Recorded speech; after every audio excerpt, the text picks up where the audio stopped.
इस कार्यक्रम के पुण्यार्जक हैं श्री दीपक जैन मुन्ना, श्रीमती ज्योति जैन, दीमापुर ललितपुर, श्री अनुपम जैन अंतु, श्रीमती स्वीटी, हर्ष खुशी, पीहू अनोरा वाला परिवार ललितपुर, श्री केवल Chand Jain, Rajesh Jain, advocate Nirmal Kumar Jain, civil engineer परख जैन, वास्तुविद एवं समस्त मिठिया परिवार कटरा बाजार ललितपुर। दया भावना फाउंडेशन, जिसके नाम में ही छिपा है दया का स्वरूप, जिसके अंतर्गत आचार्य श्री विद्यासागर जी महामुनिराज के मंगल आशीर्वाद एवं मुनिश्री 108 अविचल सागर जी महाराज की पावन प्रेरणा से संचालित हो रहा है भारत का सर्वश्रेष्ठ आचार्य विद्यासागर गौ उपचार अस्पताल एवं भगवान श्री राम पक्षी उपचार अस्पताल। ग्वालियर झांसी हाईवे से 110 kilometre, Jhansi Kanpur highway, Jhansi Tikamgarh highway, Jhansi Shivpuri highway, Jhansi Lalitpur highway पर घायल, जख्मी, बीमार, दुर्घटनाग्रस्त गायों का एवं अन्य पशु पक्षियों का उपचार एवं संरक्षण का कार्य फाउंडेशन द्वारा किया जा रहा है। फाउंडेशन का भारत के प्रत्येक 4 लाइन, 6 लाइन एवं अन्य राष्ट्रीय महामार्गों पर प्रत्येक 150 से 200 किलोमीटर के अंतराल पर आचार्य विद्यासागर गौ उपचार अस्पताल संचालित करने का लक्ष्य है। आप भी दया भावना फाउंडेशन द्वारा किए जा रहे सराहनीय कार्य में आर्थिक सहयोग अवश्य प्रदान करें।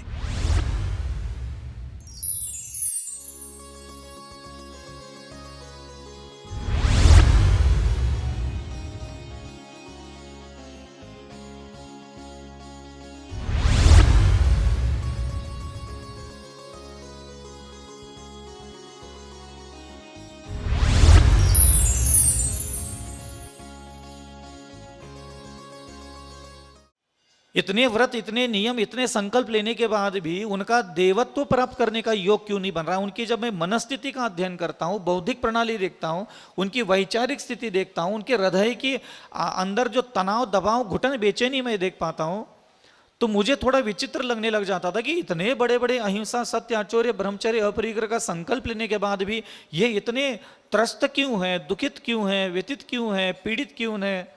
क्या है इनके अंदर?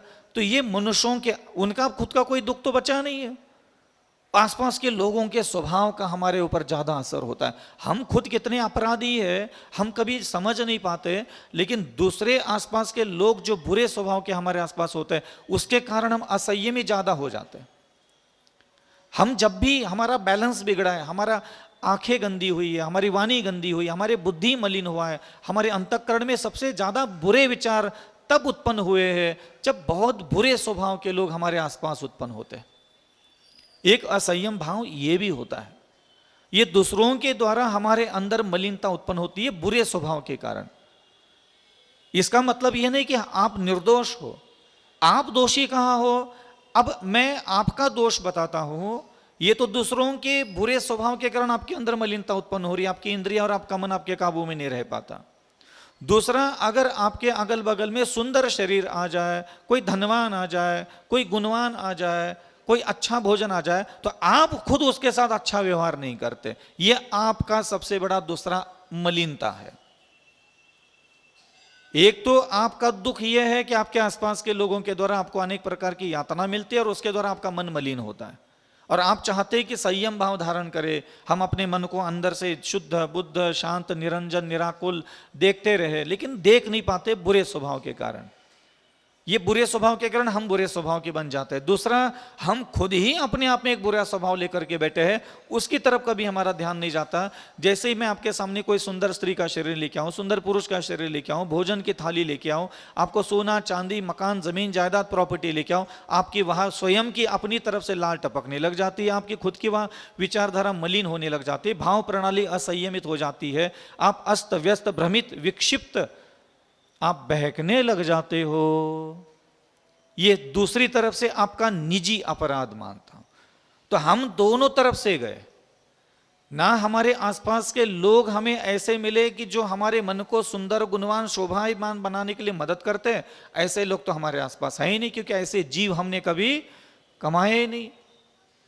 दूसरी तरफ से हमने खुद ने अपनी आत्मा को, मन को, बुद्धि को, विचारों को कभी शिक्षा देने के लिए नहीं बैठे कि चलो मेरे सामने कोई सुंदर स्त्री आ जाए, सुंदर पुरुष आ जाए, कोई मनोहारी वस्तु आ जाए, पदार्थ आ जाए, मकान, जमीन, जायदाद, पैसा लत्ता आ जाए तो मैं बहकूंगा नहीं। संयम का एक अर्थ जो आज तक मुझे समझ में आ गया, कोई भी व्यक्ति का सबसे बड़ा संयम क्या है, तो वो एक संकल्प ले ले, वो एक संकल्प ले ले। आपको पता है वो संकल्प कौन सा है? आपको स्वर्ग जाना है, आपको एक शब्द के प्रति हमेशा सावधान रहना चाहिए, मैं बहकूंगा नहीं। आप ना ये बहकना बंद करो। बंद करो का मतलब क्या होता है? आना, बहकना बंद नहीं होगा। आप हर पल दिन में 2000 बार बहक जाते हो, आपको पता ही नहीं होता। पलके उठाई नहीं, सुंदर शरीर सामने आया नहीं, सबसे पहला काम क्या होता है? क्या होता है? बहकना। भोजन दिख गया, सबसे पहले बहक गए। किसी का अच्छा कपड़ा दिख गया, सबसे पहले बहक जाते हैं। तो बहकना ये शुरुआत है। अभी मोह नहीं हुआ, अभी प्रेम नहीं हुआ, अभी आसक्ति नहीं हुई, अभी लोलुपता नहीं आई, अभी गृद्धता का प्रवेश नहीं हुआ। उसके पहले एक चीज पैदा होती है, कौन सी? बहकना। जैसे कि किसी एक दीवार पर काई जम गई, तो क्या काई सीधा सीधा जम गई क्या? उसके पहले एक चीज दीवार पे आ जाती है, क्या? काई के पहले एक चीज आना जरूरी होती है, नमी। समझ में आ रहा है? काई तो दीवार में है ऐसा बोला जाता, अरे दीवार में काई जम गई। काई सीधा सीधा दीवार पे कभी भी तो आसक्ति, मोह, तृष्णा, लगाव, रुचि, मोहब्बत, इश्क डूब गए, ये बाद में आता है, ये बाद में पनपता है हमारे हृदय पे। सबसे पहली जो शुरुआत होती है वो बहकने से। जैसे धीरे धीरे धीरे दीवार पर पानी रिझने लग जाए, बिल्कुल स्लो मोशन में पानी रिझ रहा है, समझ लेना वहां क्या आने वाला है? काई जमने वाली। इसी प्रकार हमें पता होना चाहिए कि हमारा जो असंयम भाव है वो पनपता किस पर है? तो बहकने की आदत है हमारी। कुछ भी दिखाओ, कुछ भी सुंघाओ, कुछ भी सुनाओ, कुछ भी बोल लो, कुछ भी सोच लो, किसी भी चीज को छू लो, चख लो, हमारा सबसे पहला जो मोमेंट्स होता है वो होता है बहकने का। कई बार मैं चिंतन में बैठता था कि ये मुझ में मोह कब हो रहा है, राग कब ऐसे हो रहा है, तृष्णा कैसी हो रही है मुझ में, ये इंद्रियां मेरी इतनी विकृत कैसे हो रही है, मैं किसी भी इंद्रिय पर नियंत्रण नहीं कर पा रहा था। यानी कि ऐसे कैसे चलेगा भाई, मुनि बन करके बैठे है, साधना करना है, योग साधना में निपुण बनना है, तो अपने अपराध ढूंढने के लिए बैठता था कि ये अपराध जगत शुरुआत कहां से होती है। मैं क्या करता था, ब्रश ले लिया, काई जम गई, ब्रश से काई हटा दी, फिर 2-4 दिन फुर्सत से बैठ गए, फिर देखा, फिर काई जम गई दीवार पे। मैंने कहा ये क्या चल रहा है, या मुनि बन करके मैं जय करता रहूं क्या? बस काई जम गई काई हटाओ, काई जम गई काई हटाओ। मैंने कहा ये काई हटाने का काम कब तक चलेगा मेरा? फिर मैंने वजह ढूंढी, ये काई आती किस वजह से है? ये असंयम भाव, ये भोग बुद्धि, अनियंत्रितता हमारे अंदर आ कहां से रहा है? बहकना। हम हर पल बहक जाते हैं। कोई निंदा करे, आलोचना करे, घृणा करे, नफरत करे, द्वेष करे, चुगली करे, हमारे ऊपर कलंक लगा दे, लांछन लगा दे, हम बहक जाते हैं। हम बहके बहकाए हैं। प्रेम तो बाद में हुआ, पहले किसी ने बोला हम आपसे बहुत प्रेम करते हैं, हम आपको याद बहुत करते हैं, हम आप हमारी जिंदगी है, आप हमारे सांसें हैं, आप हमारे ख्वाब है, ख्याल है, आप हमारा प्रेम हो। ये ऐसे शब्द किसी ने हमें सुना है, सुनने के बाद सबसे पहला काम मोहित नहीं हुआ, हम पहले बहक जाते हैं।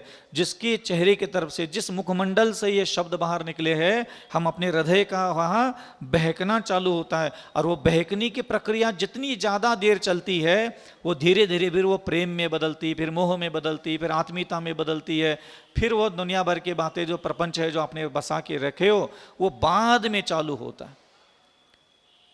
प्रेम पहले हुआ क्या बहकना पहले हुआ? तो पहले व्यक्ति बहक जाता है। फिर मैंने कहा कि वे प्रेम करना तो हम बंद कर नहीं सकते, तो पहले बहकना बंद करो। फिर हमने बहकना ही बंद कर दिया। बहकना बंद कैसे करते हैं पता है आपको? पता है आपको? किसी भी व्यक्ति के लिए कभी भी कुछ मन में विचार आ रहे हैं ना, 3 सेकंड तक आने तो, चौथे सेकंड में सब्जेक्ट चेंज करो। जैसे मान लो अभी आंख बंद करके बैठ गया, किसी का शरीर याद आने लगा, सुंदर मनोहरी कांति तेज वाला, तो डायरेक्ट सीधा पहला काम करना उसका शरीर हटाओ, दूसरे का शरीर लेके आओ। पहले क्या है कि लंबे समय तक मन जिसकी मुखमंडल को याद करता है तो वहां बहकावा चालू होता है, फिर वहां प्रेम, फिर वहां आसक्ति, फिर वहां ममत्व, फिर मोह चालू होता है। तो हमने काम करना चालू किया कि 3 सेकंड तक ही किसी को याद कर रहे हैं, 3 सेकंड से ज्यादा किसी भी जीवित व्यक्ति के चेहरे को याद ही नहीं करना। आता है, सबके चेहरे आता है, लेकिन चेहरा बदलते रहो, पन्ने पलटते रहो उसके। दूसरा काम चालू किया हमने इंद्रिय संयम, आंखों का संयम। आंखों का संयम क्या है? किसी भी व्यक्ति के चेहरे को देख लो ना, 3 सेकंड से ज्यादा किसी इंसान का चेहरा देखना ही नहीं। एक बार पलके वहां से हटेगी, एक बार आंखों की काली कठपुतली वहां से हटेगी, भली 2-4 सेकंड इधर उधर देख लो, भरी देख लो, उसको चलेगा। एक बार वहां से कनेक्टिविटी काट दो, एक बार वहां से कनेक्टिविटी काट दो। तो ये जिसको संयम में जाना होता है ना, ये उसके लिए साधना विधि है। और जिसको संसार के असंयम का ही आनंद लेना है, फिर उसके लिए ना कोई धर्म है, ना भगवान है, ना कल्याण है, ना मंगल है, ना शुभ है। ये साधना विधि उनके लिए होती है जो अपना मंगल चाहता है, शुभ चाहता है, हित चाहता है। इसको संसार का सारा वैभव, ऐश्वर्य, मान, सम्मान, प्रतिष्ठा, यश, कीर्ति जिसको भोगने की इच्छा हो, वही व्यक्ति अपने इंद्रियां और मन को संयमित करने की साधना विधि को सीखेगा और उसका पालन भी करेगा अपनी इच्छा और अपनी रुचि के अनुसार। यह व्यवस्था ही ऐसी चलती है। तुम्हारे जीवन में जितना भी दुख है, पीड़ा है, वेदना है, अशांति है, दर्द है, अभाव है, तुम जो कुछ भी हो आज, जिस भी प्रकार का दुख तुम्हारे पास है, उसका कारण पाप कर्म का उदय नहीं है, उसका कारण है असंयम। नियंत्रण में नहीं रखते, भावनाओं को नियंत्रण में नहीं, आंखों को नियंत्रण में नहीं। तुम्हें अपनी आंखों की इन काली बिंदी को नियंत्रण में रखना आता है? 60 साल से दुनिया भर के लोगों को प्रश्न पूछ रहे, मेरा मन कैसे लग जाए? जो मन ना दिखता है, ना मालूम है, ना कंट्रोल में आता है, ना लेना ना देना, तुम्हारे कहीं चिमटे से भी नहीं पकड़ सकती उसको। 60 साल से तुम उसको एकाग्र हो जाए, लीन हो जाए, ये हो जाए कि चक्कर में पड़े हो।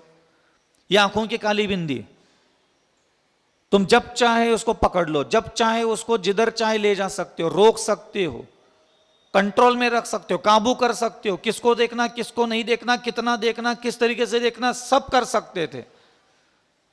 तुम हमेशा भागते उन चीजों की तरफ हो जो चीजें एग्जिस्ट नहीं करती। तुम आत्मा कल्याण की ज्यादा बातों करोगे क्योंकि वो पकड़ में नहीं आती। तुम पुण्य पाप की ज्यादा बातों करोगे क्योंकि वो पता ही नहीं चलती। तुम सम्यक दर्शन, मिथ्या ज्ञान, चरित्र की बातें करोगे क्योंकि वो पता ही नहीं चलती। तुम मोक्ष की बातें करोगे क्योंकि पता ही नहीं चलती। स्वर्ग की बातें करोगे, वो है ही नहीं, एग्जिस्ट नहीं करती। मन नहीं दिखता, मन की ज्यादा बातें होगी, पुण्य की ज्यादा बातें होगी, धर्म के नाम पर इसी की ज्यादा चर्चा होती। जब भी किसी धर्म सभा में बैठ जाओ, आत्मा, परमात्मा, भगवान, मन, पुण्य, पाप और क्या, सम्यक दर्शन, सम्यक ज्ञान, सम्यक चारित्र हमारे पास कहां धरो है। इसका कोई अता पता नहीं, आदमी कोई पहचान भी नहीं कर सकता। लेकिन तुम्हारी आंखें क्या काम कर रही है, आंखें किसको देख रही है, कितना देख रही है, किस एंगल से देख रही है, क्या ये तुझे पता नहीं था? आंखें तुम्हारे हिसाब से तुम नीचे झुका सकते थे, पलके वहां से हटा सकते थे, लेकिन तुमने कभी भी अपनी दिखने वाली इन आंखों की, चमड़ी की आंखें, ये चमड़ी की आंखें तुम्हारे, तुम जब चाहे तब नीचे पलके झुका सकते थे, तुम जब चाहे किसी भी स्त्री को मां और बहन के समान देख सकते, लेकिन तुमने इन दिखने वाली आंखों का कभी सदुपयोग नहीं किया। लाकर के बताओ ना, तुम जिस गली मोहल्ले में 40 साल से रह रहे हो, उस गली की किसी भी स्त्री को, किसी भी पुरुष को उठा के ले आओ कि तुमने उसको बहन के समान और भाई के समान देखा हो। यहां आकर के मन कैसे लगाए, स्तोत्र कैसे पढ़े, भगवान कैसे आ जाए। तुम्हें खाली धर्म करने के लिए ये पुण्य क्यों चाहिए होता है, पाप की बातें क्यों चाहिए, मन की बातें क्यों चाहिए, सम्यक दर्शन क्यों चाहिए, मिथ्या दर्शन क्यों चाहिए, मिथ्या चरित्र क्यों चाहिए, मुझे मोक्ष की बातें, स्वर्ग की बातें, जो बातें हमारे अगल बगल में है ही नहीं, हम सबसे ज्यादा उसी की चर्चा करते हैं। आंख है, नाक है, जबान है, कान है, हाथ है, पैर है, मालिक तुम हो। उसका इस्तेमाल कैसा करना है, कब करना है, किस तरीके से करना है, जब चाहे तुम निर्णय ले सकते थे और उसका संचालन तुम घर में रह करके भी कर सकते थे, लेकिन तुमने उसको कभी जरूरी नहीं समझा। तुम्हें आज भी घर बैठ करके यही लगता है कि मेरा मन भगवान में लग जाए। अरे ठीक है ना, नहीं लग रहा है मन भगवान में, तुम्हें ऐसी क्या विपत्ति आ गई? कभी तुम्हें यह भी लगना चाहिए था ना कि भगवान महाराज जी 40 साल हो गए, मेरी आंखें ना पता नहीं क्या है मेरी आंखों में, ये स्त्री को बहन ही नहीं देखती, ये पुरुष को भाई के समान नहीं देखती। तुम्हें ये कभी विपत्ति नहीं लगी? महाराज पता नहीं ये जीभ मेरी पास है, इसका मालिक मैं हूं, ये मेरे अंदर बैठी, देखो तो, और जब मैं चाहता हूं ना तब वो बोलती है, मेरी इच्छा के बिना तो वो भी नहीं बोलती। और पता नहीं है मेरे जीव ना मधुर वचन, प्रिय वचन, आनंद देने वाले वचन, पाप नष्ट करने वाले वचन बोलती ही नहीं है। तुम इसको कभी सुधारने की बात करते ही नहीं हो कि मेरी जीव मधुर वचन बोलने में एकाग्र हो जाए, मेरी जिह्वा मर्यादा में बात करने लग जाए, मेरी जिह्वा शालीनता, सौम्यता, लघुता, नम्रता, विनय, दया से बात करने लग जाए, मेरी टोन गले की अच्छी निकलने लग जाए। इसका मालिक को पता नहीं महाराज, ये जीभ ठीक से काम नहीं करती, जीभ ठीक से काम नहीं करती। कभी चिंताएं सताती है, कभी किसी को चिंता नहीं सताती कि मेरी जीभ ठीक से बात नहीं करती महाराज। पता नहीं है मेरी नाक सुगंध सूंघना चाहती है और जैसे दुर्गंध आती है, अपान वायु आती है, कभी इधर से नाली की बदबू आती है, कभी इधर से आता है, तो पता नहीं नाक बंद कर देता हूं मैं। पता नहीं महाराज क्यों ऐसा होता है। संयम भगवान ने धारण करने के लिए कहा है, तो भाई संयम तो 5 इंद्रिय और मन का ही होता है। और बड़े बड़े व्रत लेने का मतलब भी मात्र में संयम नहीं मानता। संयम का मतलब संयम होता है, चाहे वो कुत्ता भी क्यों ना हो, चाहे वो श्वान भी क्यों ना हो, चाहे घोड़ा भी क्यों ना हो, मछली भी क्यों ना हो, चाहे धीवर चांडाल भी क्यों ना हो। मुझे क्या लेना देना कि तुम जैन हो क्या, अजैन हो क्या, हिंदू हो क्या, मुस्लिम हो। जिसका जिस इंद्रियों पर संयम है उसको तत्संबंधी धर्म का लाभ मिलेगा, चाहे वह किसी भी जाति, धर्म, पंथ, परंपरा में क्यों ना हो। कोई फर्क नहीं पड़ता इससे। यहां इस प्रकृति में ये जो तुम्हारे दिमाग में तुमने रस्सी बांध के रखे हो, गठाने बांध के रखे हो, हम जैन है, हम उच्चकुलीन है और हम बहुत सदाचारी है और हमारा ही उद्धार होने वाला है, हम ही 3 लोग के नाथ के अभिषेक पूजा पाठ करते, हम तो बहुत आगे निकल जाएंगे, बाकी के सारे लोग तो दारू पीते, गुटखा खाते, ये करते, सब नरक जाएंगे, पाप कर रहे, पाप का फल भोगेंगे। ज्यादा ठेका मत लो खुद के अच्छे होने का और दूसरों के बुरे होने का।